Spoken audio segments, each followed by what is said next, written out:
Hello दोस्तों, नमस्कार। आपका स्वागत है आपके अपने प्राइम एजुकेशन चैनल में।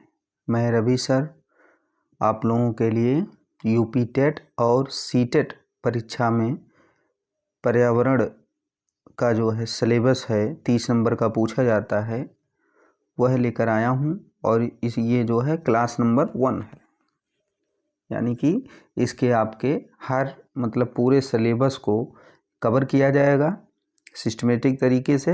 यह क्लास पहला है। तो चलिए देखते हैं पर्यावरण के बारे में। पर्यावरण देखिए, इन्वायरमेंट क्या है इसके बारे में थोड़ा सा जानते हैं। पर्यावरण क्या है? पर्यावरण पर्यावरण दो शब्दों से मिलकर बना है, परि और आवरण। परि का अर्थ होता है चारों तरफ, आवरण का अर्थ होता है घेरा, अर्थात चारों तरफ से घेरना। मनुष्य के चारों ओर का वह क्षेत्र जो उसे घेरे हुए है पर्यावरण कहलाता है। ठीक है। और इन्वायरमेंट जो इसका इंग्लिश शब्द है वह किस शब्द से मिलके बना है, किस शब्द से बना है? देखिए, फ्रेंच शब्द है एक एनवायरोनर। देखिए, एनवायरोनर है जिसका अर्थ होता है पड़ोस, यानी कि हमारे आस पड़ोस में जो हमको घेरे हुए है वह हमारा पर्यावरण है। चलिए इसके आगे देखते हैं। पर्यावरण के घटक के बारे में देखते हैं। पर्यावरण के घटक कौन से हैं? पर्यावरण के घटक मुख्य रूप से दो प्रकार के होते हैं, एक प्राकृतिक घटक और दूसरा मानव निर्मित घटक। अब प्राकृतिक घटक को हम दो भागों में डिवाइड कर सकते हैं, पहला जैविक घटक और दूसरा अजैविक या भौतिक घटक। ठीक है। जैविक घटक में देखते हैं क्या क्या आ सकता है। सजीव प्राणियों का संसार। जैविक घटक सजीव प्राणियों का संसार होता है, जैसे जिसमें जंतु एवं पादप दोनों आते हैं। जंतु में जीव जंतु कीड़े मकोड़े ये सब आ जाएंगे, मनुष्य आ जाएगा। पादप में ऐसे चीज आएंगे जैसे पेड़ पौधे आ गए जो क्लोरोफिल से अपना जो है भोजन बनाते हैं। ठीक है। पेड़ पत्तियों से संबंधित जो है वह पादप में आ जाएंगे। अजैविक या भौतिक कारक के बारे में देखते हैं। यह निर्जीव पदार्थों का संसार होता है। निर्जीव जैसे स्थल, जल, वायु, प्रकाश, मृदा एवं ताप। ठीक है। पर्यावरण के एक बार फिर से हम देखते हैं। पर्यावरण के दो घटक है, प्राकृतिक घटक और मानव निर्मित घटक। प्राकृतिक घटक, मानव निर्मित घटक। प्राकृतिक घटक दो भागों में डिवाइड होता है, जैविक घटक और अजैविक या भौतिक घटक। जैविक घटक सजीव प्राणियों का संसार होता है, जैसे जंतु एवं पादप। अजैविक घटक में आते हैं निर्जीव, ठीक, जैसे स्थल, जल, वायु, प्रकाश, मृदा एवं ताप। ठीक है। अब पर्यावरण का दूसरा घटक देखते हैं, मानव निर्मित घटक। इसमें देखिए, मानव जो अपने हाथों से निर्मित करता है उसको मानव निर्मित घटक कहते हैं, जैसे इमारतें, उद्योग, सड़क, पुल, पार्क और संस्कृति आदि। ठीक है। आगे देखते हैं। पर्यावरण के क्षेत्र के बारे में हम लोग जानेंगे। पर्यावरण के क्षेत्र क्या है? पर्यावरण क्षेत्र जो है 4 भागों में डिवाइड होता है, जिसमें से पहला भाग है स्थलमंडल, दूसरा जलमंडल और तीसरा वायुमंडल और चौथा जैवमंडल। स्थलमंडल, जलमंडल, वायुमंडल, जैवमंडल। ठीक है। पर्यावरण 4 क्षेत्रों में विभाजित होता है, स्थल, जल, वायु, जैव। स्थलमंडल को इंग्लिश में लिथोस्फीयर भी कहते हैं, स्थलमंडल। इसको हम देखते हैं पॉइंट वाइज। स्थलमंडल पृथ्वी के ठोस ऊपरी परत को स्थलमंडल कहते हैं। पृथ्वी के ठोस ऊपरी परत को स्थलमंडल कहते हैं। पृथ्वी का लगभग 1/3 भाग यानी कि 29% स्थलमंडल है, यानी कि पृथ्वी का 1/3 भाग स्थल है। पूरी अगर पृथ्वी का एक भाग जो है अगर 3 भागों में डिवाइड है तो उसका एक भाग जो है स्थल मंडल है। ठीक है, 1/3 भाग। शैल एवं खनिजों से निर्मित होता है, यानी कि स्थल मंडल जो होता है वह शैलों एवं खनिजों से निर्मित होता है। यानी कि स्थल मंडल में जो जैसे मिट्टी है उसके अंदर हमको शैल, खनिज आदि प्रकार के पदार्थ पाए जाते हैं।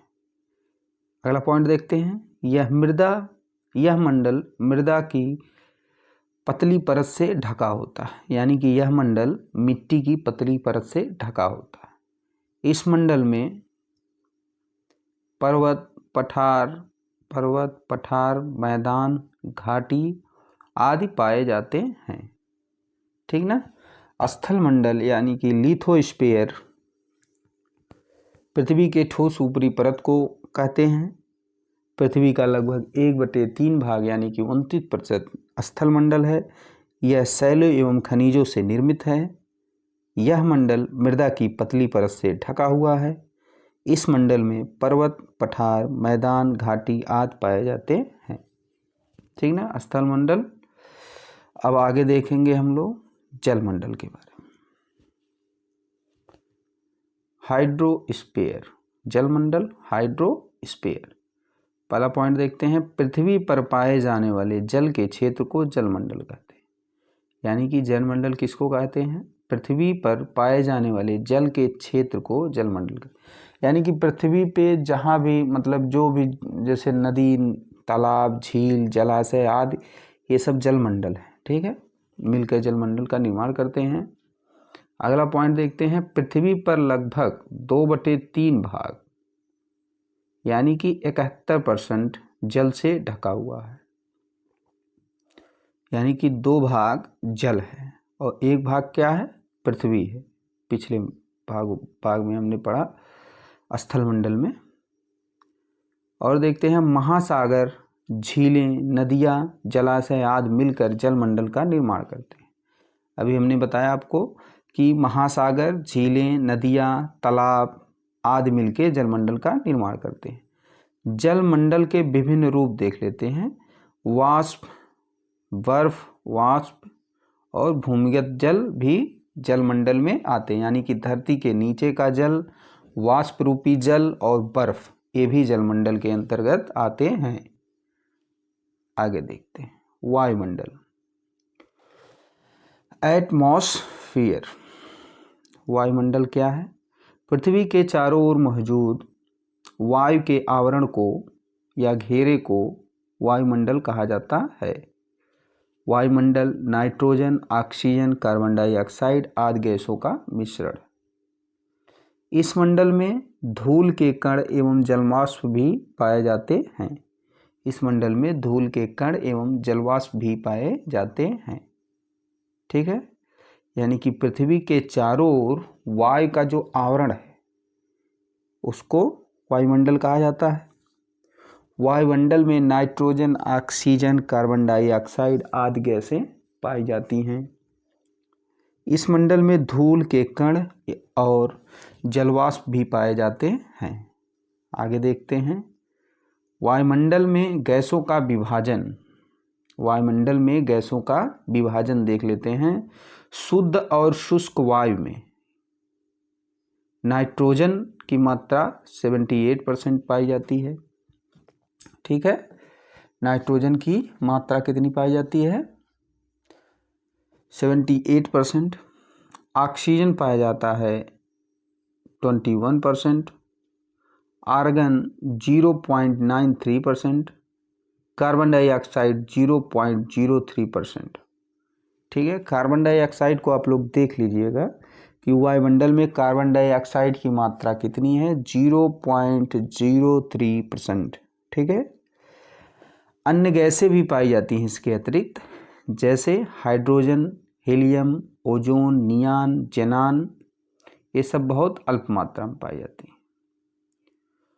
और एक चीज़ और देख लीजिएगा, वायुमंडल में जल वाष्प की मात्रा लगभग 5% होती है। यानी कि वायुमंडल में ऑक्सीजन मतलब गैस तो पाई जाती है, इसके साथ जलवाष्प लगभग 5% मात्रा में पाया जाता है। तो यह भी पूछ सकता है कि वायुमंडल में जलवाष्प की मात्रा लगभग कितनी होती है, तो इसको देख लीजिएगा 5% होती है। ठीक है, और देख लीजिए वायुमंडल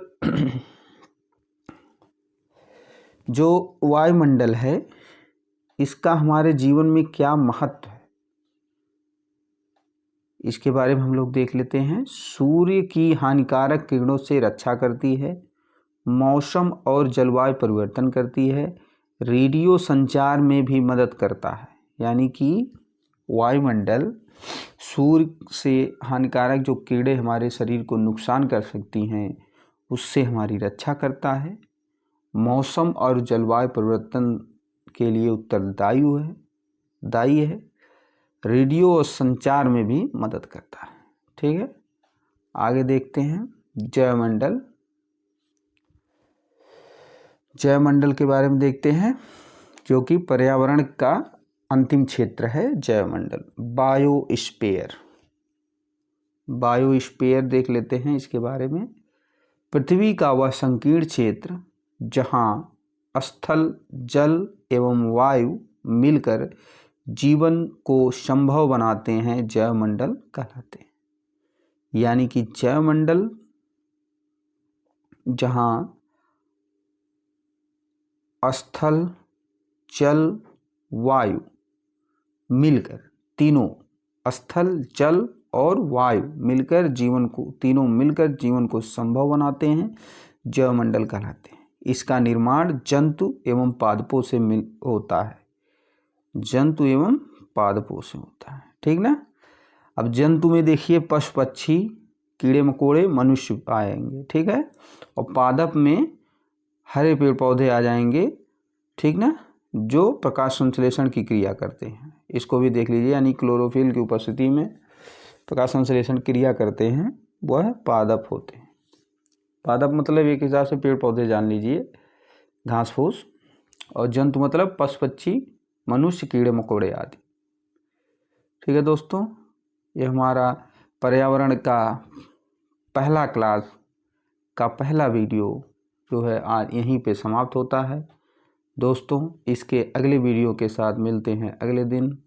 धन्यवाद।